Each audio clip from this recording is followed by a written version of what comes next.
Salam sahabat, dengan Pastor Fabio di sini kita akan lanjutkan renungan kita di Yeremia pasal yang ke-38. Yeremia 38 ini mencatat salah satu titik terendah dalam penderitaan fisik Nabi Yeremia. Kita akan bisa melihat bagaimana Nabi Yeremia dibuang ke dalam perigi lumpur yang dalam karena pesan firman Tuhan yang disampaikannya tidak enak terdengar di telinga para pembesar. Kita melihat di sini para pembesar seperti Zephatiah, Gedalia, Yukal, dan juga Pasyur di ayat 1-6 mereka sangat murka karena Yeremia terus menyuarakan firman Tuhan. Barang siapa tinggal di Yerusalem akan mati, tetapi yang keluar menyerahkan diri kepada Babel akan tetap hidup. Mereka menuduh Yeremia melemahkan semangat prajurit, bahkan mungkin boleh katakan tidak cinta dengan negeri sendiri. Zedekia menunjukkan kepemimpinan yang sangat lemah. Ia menyerahkan Yeremia kepada para pembesar dengan berkata, "Sesungguhnya dia ada dalam tanganmu, sebab raja tidak dapat berbuat apa-apa melawan kamu." Di ayat yang kelima, para pembesar memasukkan Yeremia ke dalam perigi milik Malkia di pelataran penjagaan.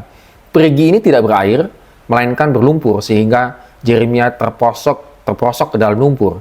Ini adalah metode pembunuhan secara tidak langsung melalui kelaparan dan kedinginan. Namun ada yang membela Yeremia.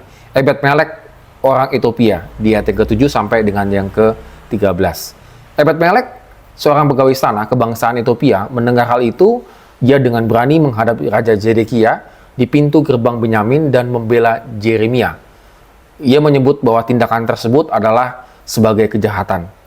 Dan Raja Zedekia itu mengizinkan Ebed-Melek membawa 30 orang untuk mengangkat Yeremia. Si Ebed-Melek itu menunjukkan perhatian luar biasa. Ia mengambil kain-kain buruk dan pakaian bekas dari gudang, lalu menyuruh Yeremia menaruhnya di bawah ketiaknya sebagai bantalan tali agar kulit Yeremia tidak terluka saat ditarik dari lumpur.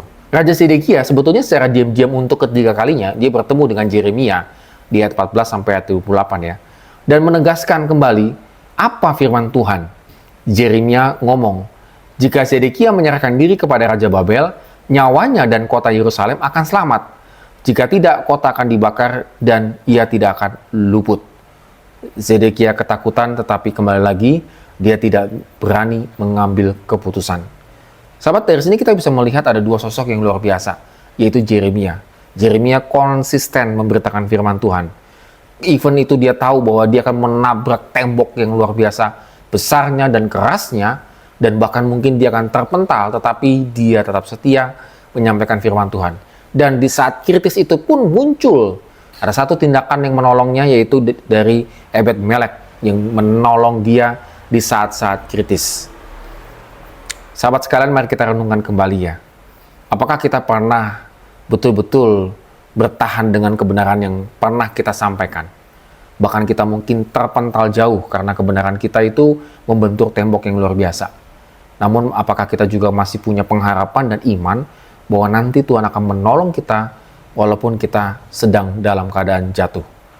Dari sini kita kembali lagi diingatkan ya, kita harus tetap bertahan dengan kebenaran firman Tuhan. Walaupun kita nanti akan terbentur dengan tembok-tembok yang sangat tinggi, namun kita yakin percaya pertolongan Tuhan tepat pada waktunya. Amin. Kiranya Tuhan memberkati kehidupan kita hari ini.